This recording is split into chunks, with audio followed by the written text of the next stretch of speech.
Bueno, muy buenos días a todos. Hoy tenemos el gusto de darle lugar a la segunda parte de las jornadas anuales de Fundopsi, de actualización clínica y psicofarmacológica. Este no es cualquier año para nosotros, porque este año se conmemoran los 30 años de la fundación. Y como no es cierto que 30 años no es nada, me voy a permitir, para aquellos que no lo saben, comentarles un poco cómo surgió todo esto que lleva 30 años. Todo esto que lleva 30 años, por suerte, comenzó en un hospital, semana tras semana supervisando pacientes eh, en forma conjunta con el doctor Julio Moisesowicz y con gran parte de los que en este momento todavía seguimos formando parte del equipo de Fundopsi. Eso nos permitió hace 30 años cosas que hoy parecen muy lejanas, como por ejemplo la utilización de la clozapina, cuando todavía la teníamos que pedir porque venía para otras utilizaciones en el laboratorio del hospital y nos permitía mejorar mucho la performance de los pacientes esquizofrénicos, nos permitió manejarnos en un marco donde la psicofarmacología se incorpora integralmente a un dispositivo psicoterapéutico, y eso siempre fue el eje de nuestra formación. Durante estos 30 años hemos podido estar juntos, cosa que no pasa en muchos equipos. Juntos, fraternalmente, y aprendiendo.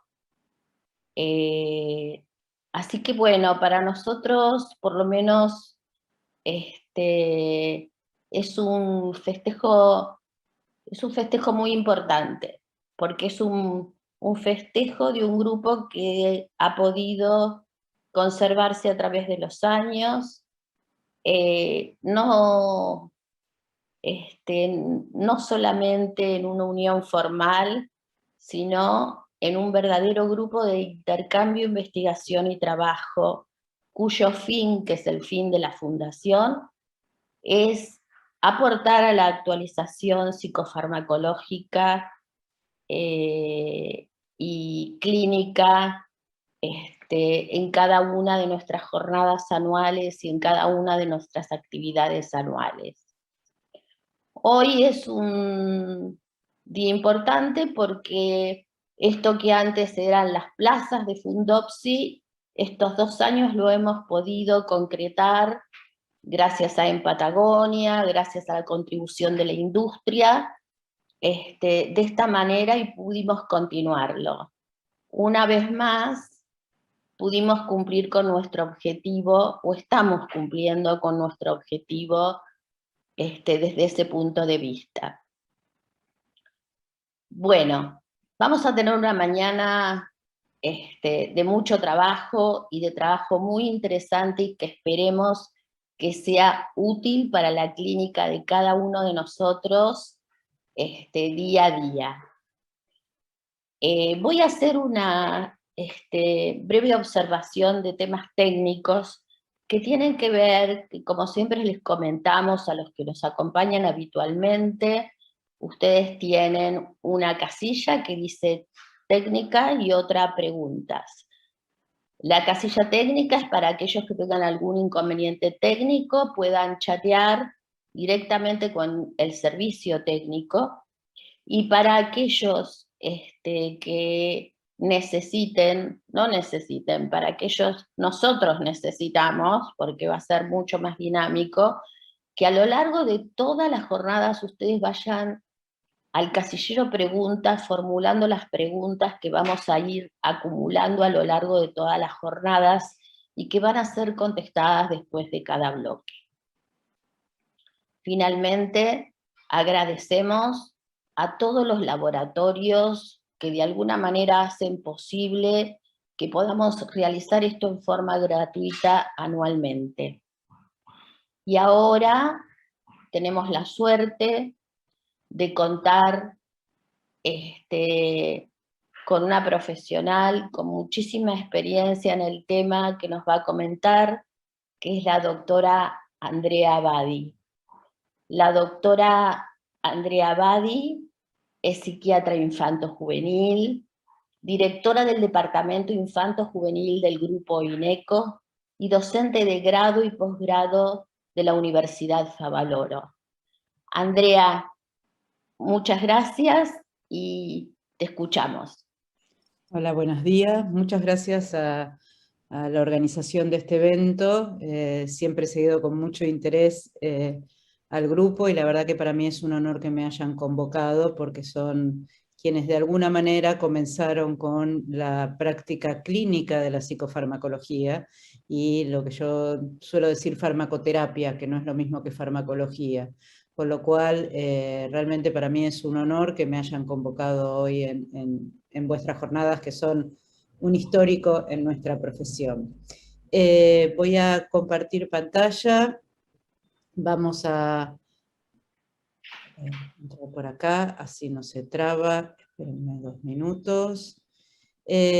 Bueno, les cuento un poco. La realidad es que este último año y medio o esta pandemia, realmente todavía para quienes trabajamos en salud mental, todos lo sabemos, no ha terminado. Apareció una nueva ola que estaba de alguna manera vislumbrada inicialmente, que iba a ser la ola de la salud mental, pero que no se le dio mucha trascendencia, lamentablemente, desde el principio, y que hoy pareciera que nos sorprende, o sorprende a quienes no están en el tema, pero nosotros ya veníamos hablando, que esta situación, que obviamente necesaria e imprescindible, como fue el aislamiento y todas las pautas de cuidado y todo lo que sucedió en este último año y medio, fueron necesarios, pero que algún tipo de correlato iba a dejar en los niños y adolescentes.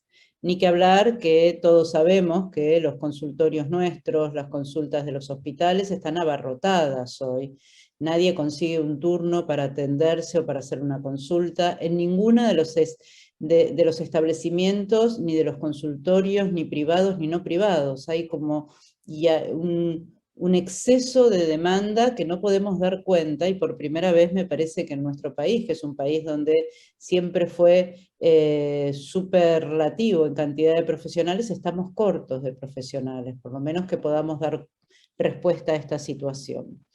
El aislamiento fue una de las situaciones que se instauró necesaria, pero de alguna manera, el aislamiento que ya empezó a abrirse en nuestro país, prácticamente en casi todos los contextos, todavía hoy en muchas situaciones persisten.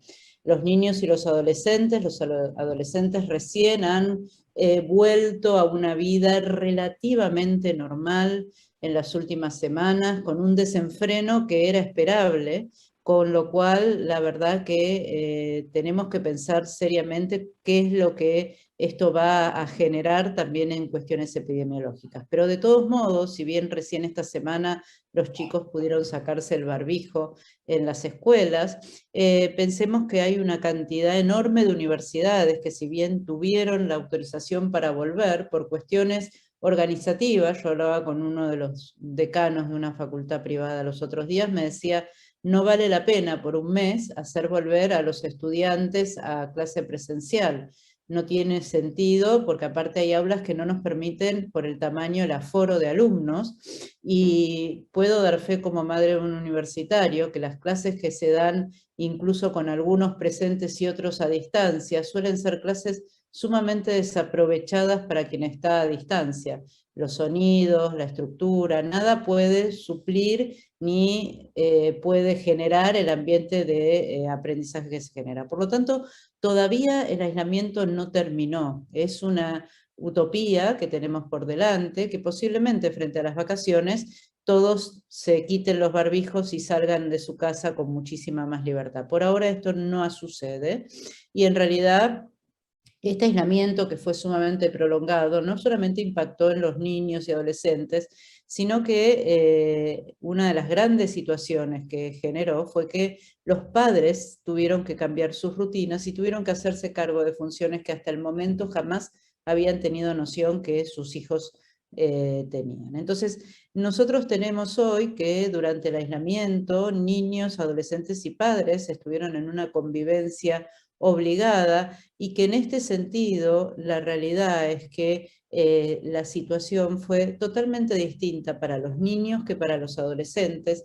Un grupo etario que para mi gusto fue bastante poco tenido en cuenta, porque si nos ponemos a pensar en todos los dictámenes que hubieron, se hablaba de que los chicos hasta los 15 años podían salir a dar vuelta a la manzana o a la plaza, que los que tenían trabajo podían salir a trabajar, y había una franja muy importante entre los 15 y los 20 años que no trabajaban, que no obtenían el permiso o la autorización para salir a dar la vuelta a manzana, y que de alguna manera se juntaban en las plazas por momentos y los echaban porque ponían la música alta, los vecinos con todo criterio. O sea que fue un grupo etario que, por el otro lado, a la salida de la adolescencia, perdieron un poquito la brújula de no solo de la estructura que les daba la escolaridad, sino de hacia dónde o cómo seguir su vida entrando a la adultez.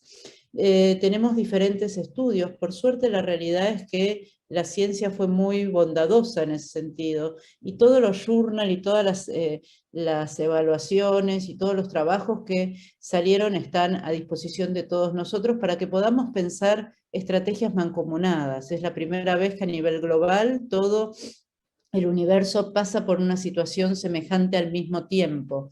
No es que nos enteramos por la tele, no nos enteramos por cartas como fue la Segunda Guerra Mundial. Todos juntos estuvimos viviendo al unísono la situación. Sabemos que entre los adolescentes y sus padres hubo un gran incremento por pruebas que se tomaron en todo el mundo, pero también por diferentes estudios que nosotros y encuestas que hicimos a partir de Fundación INECO, de un aumento de síntomas compatibles con ansiedad y con depresión. Digo síntomas porque todas estas evaluaciones en general se han hecho a través de autorreporte, con lo cual no podemos hablar de una patología instalada.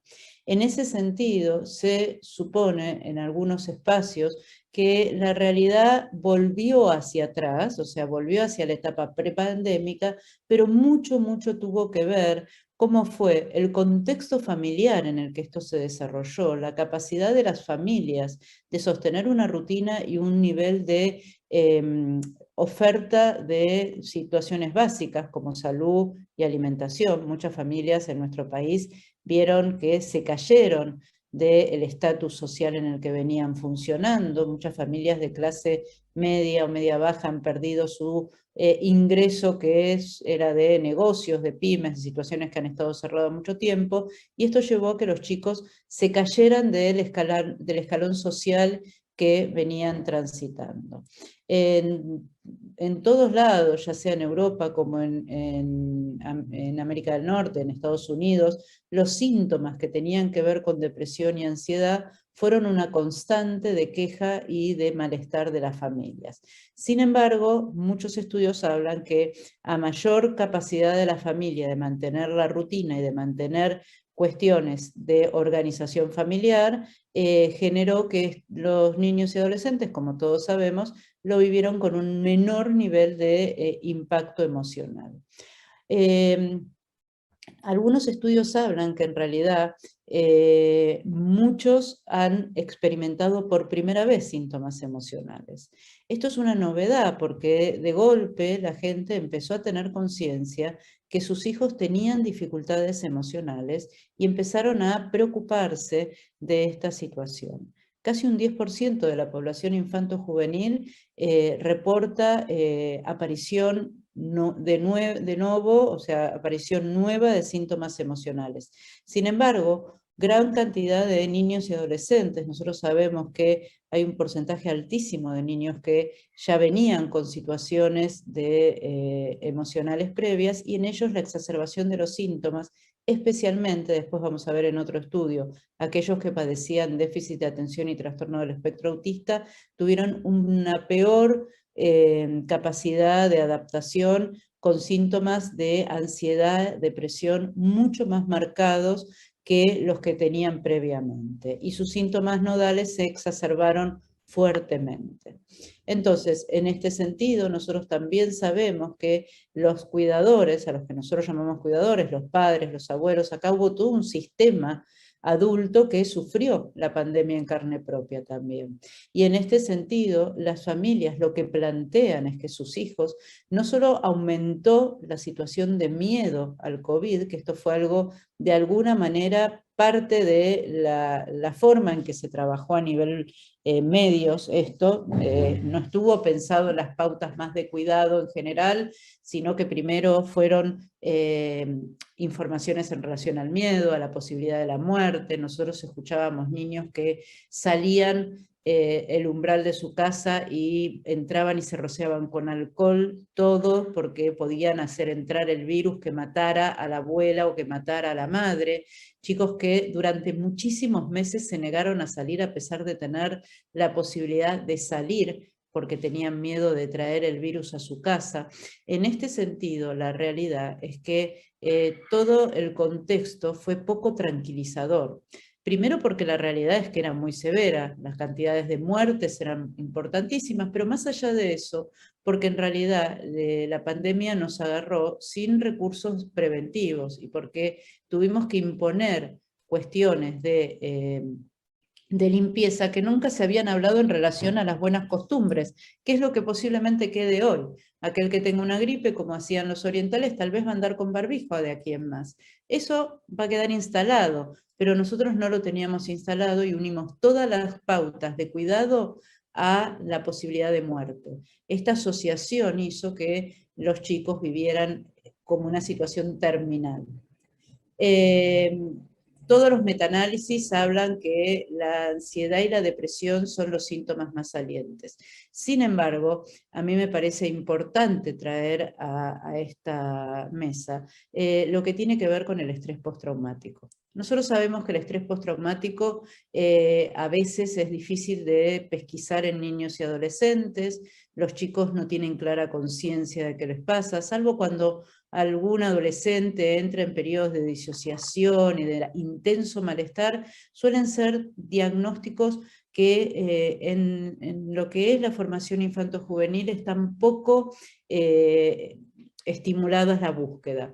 Sin embargo, estos chicos, que muchos se despidieron de sus familiares en la puerta de la casa y no volvieron a verlos, han desarrollado diferentes huellas a nivel de su psiquismo que funcionan y que se han disparado con imágenes catastróficas, con sensación de muerte inminente, de que algo va a pasar, sueños y pesadillas que no los dejan dormir. Con el correlato que tuvo esto, que una de las grandes dificultades que planteaban las familias eran que en los niños habían perdido la rutina del sueño y los adolescentes dormían de día y estaban despiertos de noche.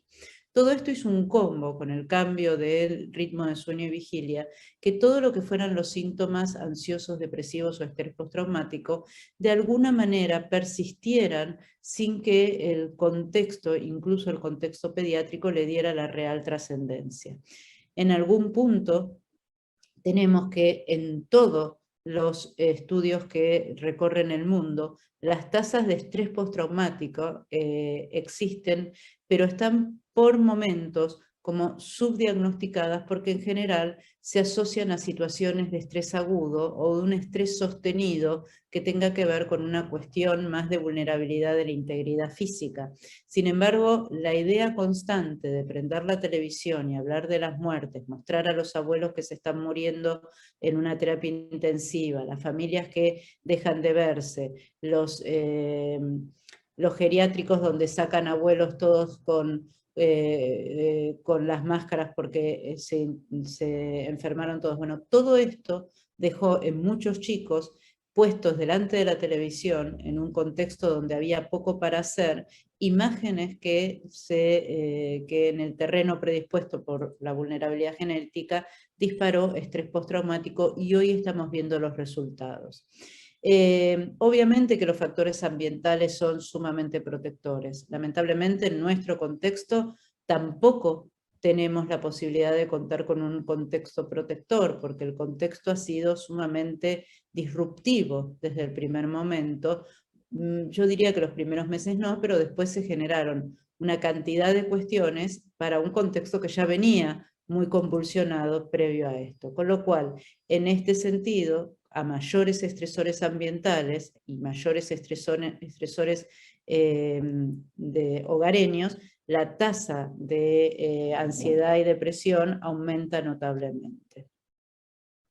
Diferentes muestras en países desarrollados demostraron que en realidad aquellas situaciones de dificultad parental generaron mayor estrés. Yo no sé si ustedes han prestado atención, pero así como hay algunas pandemias que dejan mayores, o algunas situaciones de aislamiento, mayores nacimientos en los meses posteriores, nosotros encontramos en nuestra clínica que esto no está sucediendo.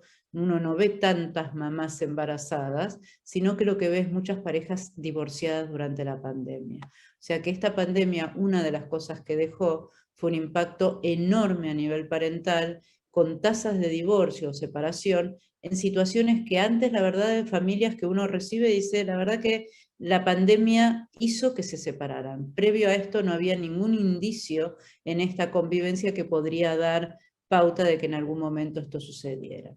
Y hay otro grupo para nosotros muy vulnerable, que son aquellos que recibían un tratamiento casi cotidiano, como son los trastornos del espectro autista o los pacientes con parálisis cerebral.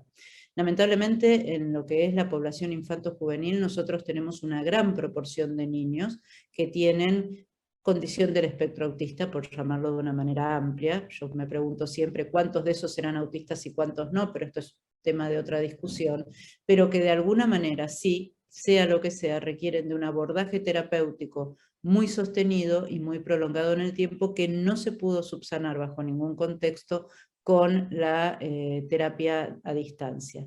En este sentido, los centros terapéuticos fueron casi los últimos en volver, algunos todavía no han vuelto, y estos chicos, lamentablemente, a todos nos ha pasado que empezamos a repartir neurolépticos en cantidades industriales, padres que llamaban los fines de semana diciéndonos: no podemos más, dale algo, ya rompió un televisor, ya revolvió objetos contra la ventana, ya no sabemos más qué hacer, y de golpe tuvimos que acceder a altas dosis de psicofármacos para controlar situaciones que eran de total desborde familiar.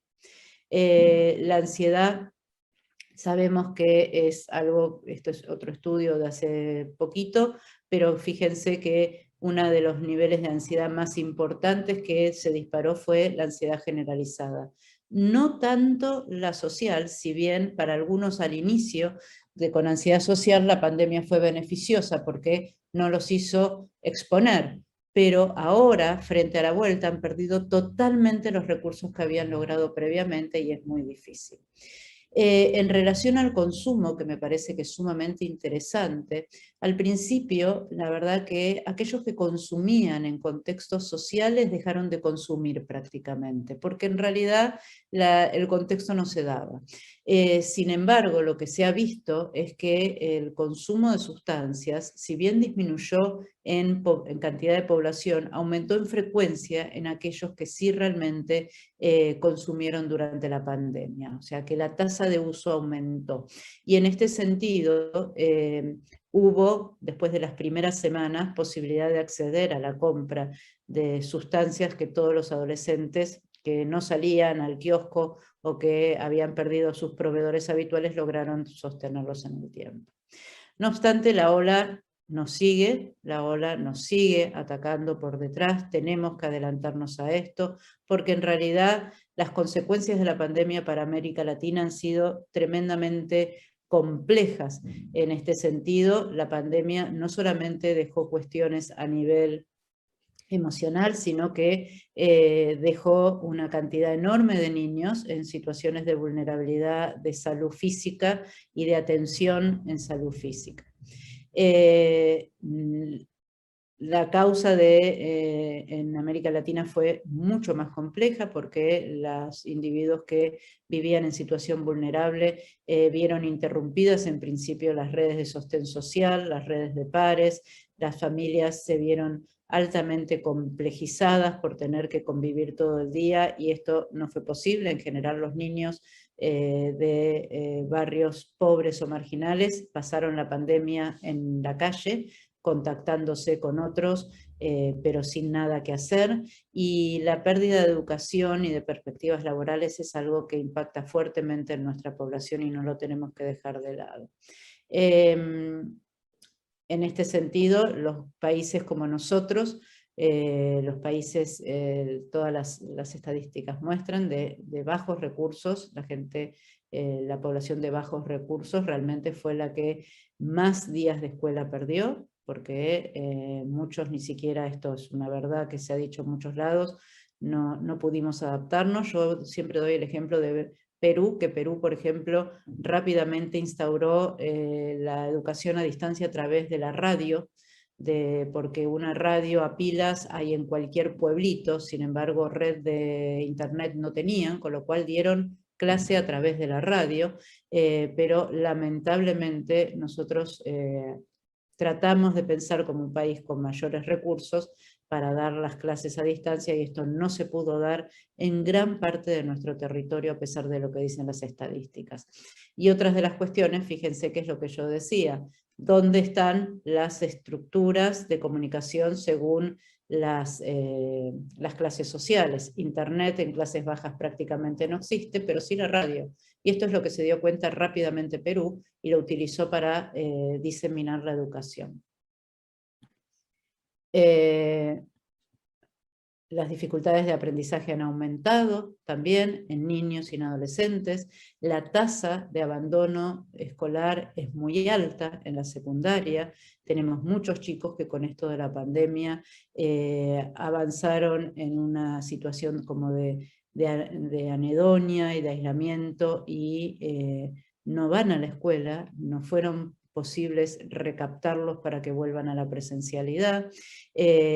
Por ende, realmente nosotros tenemos un gran problema entre manos. Por último, otro de los cuadros que realmente sufrieron altamente son las jóvenes o los jóvenes con trastorno de conducta alimentaria. Pensemos que una de las condiciones que utilizan los chicos con conducta alimentaria es estar solos durante el día y modificar su ingesta según lo que ellos quieren sin un adulto que los mire. Al estar encerrados en la casa, qué comen y cuánto comen dejó de ser un tema de aislamiento, los padres se enteraron, no podían salir a hacer actividad física para poder contrarrestar la ingesta, si vomitaban los padres estaban ahí y se enteraban, lo cual generó un aumento enorme de derivaciones y de consultantes hoy sobre jóvenes que tienen trastorno de la conducta alimentaria. De hecho, hay reportes de que tuvieron que recurrir a la sonda nasogástrica como alimentación en una gran cantidad de adolescentes porque las pautas de manejo de la situación a nivel ambulatorio no daban resultado post-pandemia. El TOC es otra de las cuestiones que se exacerbó. Si bien todos sabíamos que teníamos que lavarnos las manos y la posibilidad de la contaminación, como en todas las infecciones, pasa con las etapas de diarrea, de dengue y demás, estos síntomas empiezan a aparecer y hemos visto situaciones en niños y adolescentes de trastornos obsesivos compulsivos severísimos, con síntomas que prácticamente hacían dudar si no estábamos dentro de un proceso psicótico inicial. Otra de las cosas que aparecieron fueron los tics. Hay estudios que hablan de tics transitorios en jóvenes que no habían tenido jamás tics y que posiblemente tuvieran que ver con el estrés desencadenado por la pandemia. Para cerrar, yo creo que lo importante es que no tenemos que justificar todo por la pandemia. Ya va a pasar, esto le pasó a todos, esto nos pasa a todos, mal de mucho consuelo de tontos, y la verdad que yo creo que acá tenemos que chequear sistemáticamente cómo vivió cada uno de los niños y adolescentes e intervenir con una psicoterapia de acomodación y medicación si fuera necesario. El abordaje psicoterapéutico, obviamente, nunca se deja de lado cuando hablamos de medicación en niños y adolescentes, y claramente, para pantallazo general, lo que en general todos los estudios y hoy más uso hemos dado durante los últimos meses o el último año tiene que ver con los atípicos que empezaron a circular con muchísima más intensidad, y hemos vuelto a utilizar fármacos que a veces nos cuesta conseguir en niños fundamentalmente con trastorno del espectro autista, como la levomepromacina, la clotiapina, el Fenergan, o sea, fármacos que de golpe me enteré que ya no estaban más, pero que realmente eran necesarios porque volvimos al alopidol y la etumina con muchos chicos con trastorno del espectro autista. Esto es algo que no teníamos realmente en medios altos, porque posiblemente en lugares más marginales seguían en algún momento dando alopidol y demás, pero la levomepromacina, la clotiapina y el haloperidol hoy es un fármaco que se utiliza muchísimo. Así que, bueno, lamentablemente esto habla del retroceso en las condiciones de salud mental de la población infanto-juvenil. Bueno, muchísimas gracias, y gracias nuevamente Miriam y a todo el equipo, a Julio, Marcelo, Liliana, Roberto, a todos por la invitación que me han hecho.